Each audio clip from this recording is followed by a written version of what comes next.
Ako si Kyle, binansagang alias Baby. Dahil sa pagiging cute, tahimik, at walang kaproblema sa mundo kundi matulog at umiyak. Ngunit bakit pag ako'y umiiyak, sinasabi nilang arte lang yan. Pag ako'y gumagapang, pinagtatawanan na parabang palabas sa tanghali. Ngunit hindi ko minamadali ang lahat. Sabi nga nila, may oras ang lahat. Pero bakit pakiramdam ko, lahat sila'y nakatingin na parabang binibilang kung ilang beses na akong natapa. Sanggol lang naman ako. Hindi pa marunong magsalita. Kaya nginingiti lang. Hindi marunong maglakad. Kaya gumagapang lang. Mas ligtas. Mas katanggap-tanggap. Nakakatuwa, di ba?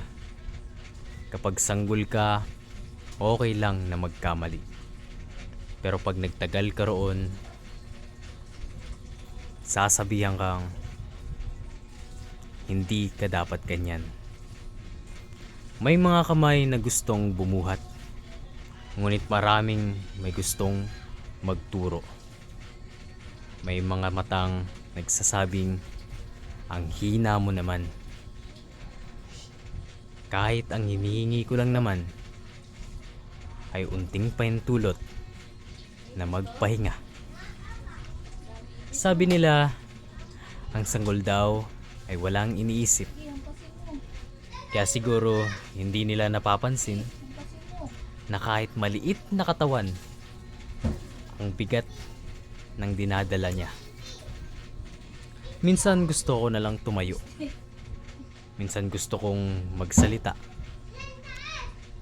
Pero natatawa lang sila pag ako'y nauutal. Kaya binabalik ko lang sa pag-iyak.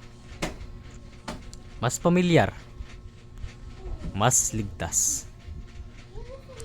Hindi ko alam kung sanggol pa ba ako o taong natuto lang magkunwari.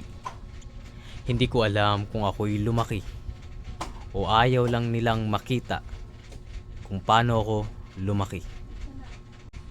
Kaya heto ako, nakangiti, nakakatuwa, at gumagapang pa rin. Dahil mas madaling pagtawanan ang isang sanggol kaysa pakinggan ang taong pagod na maging malakas.